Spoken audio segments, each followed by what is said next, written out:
सकाळी सकाळी एवढं छान ऊन म्हटल्यानंतर उन्हाचा काहीतरी फायदा करून घ्यायला नको का? म्हणूनच मी काय केले, मुलं स्कूलमध्ये गेल्यानंतर बाकीची घरातली सगळी कामं सोडली आणि हँडवॉशचे, मशीन वॉशचे जेवढे कपडे होते तेवढे धुवून घेतले आणि उन्हाळ्याला वाळत घातले. कारण ना पुण्यामध्ये दररोज पाऊस आहे ना आणि तोही नॉनस्टॉप. छोटा मोठा काही कळत नाही, दररोज डेली बेसिसवरती पाऊस आहे आणि कपड्यांचा तर अक्षरशः स्मेल यायला लागला आहे. 2 ते 3 दिवस लागतात वाळण्यासाठी. देवाची पूजासुद्धा ठेवली आणि आज सकाळी मी हँडवॉश करून घेतलेले कपडे मशीनला लावले. मशीनचे कपडे वाळत घातले आणि हँडवॉश जेवढे कपडे होते ना ते मी दुसऱ्या गॅलरीमध्ये टाकले, कारण तिकडे थोडंसं लवकर ऊन येतं आणि जास्त वेळ राहतं.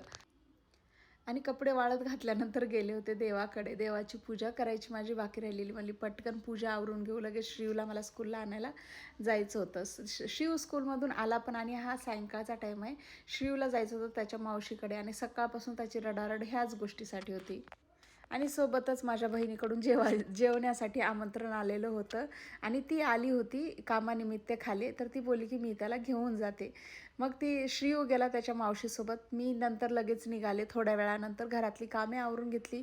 देवांशचा अभ्यास होता, देवांशचा अभ्यास घेतला आणि देवांशला घेऊन आले बहिणीकडे. इथे बघताय ना खूप छान व्ह्यू आहे तिच्या बाल्कनीमधून. 1 मिनिट होल्ड करा, मी तुम्हाला दाखवेनच. आल्यानंतर थोडा वेळ बसले आणि देवांशला ना काही ती त्याच्या मावशीच्या हाताची पनीरची भाजी खूप आवडते. त्यालाच काय सगळे मुलं खातात आवडीने. मला तिच्या एवढी भाजी जमत नाही. मी बऱ्याच वेळेस ट्राय केली पण कधी जमलीच नाही.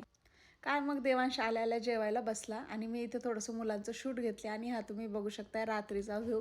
खूप सुंदर व्ह्यू आहे, तरी मी थोडासा कॅप्चर केला आणि बाजूनच त्यांच्या इंद्रायणी नदी पण आहे. आणि हे आहे माझ्या बहिणीचं घर. रेंटेडच फ्लॅट आहे आणि ह्या पोरांची मस्ती बघू शकताय तुम्ही.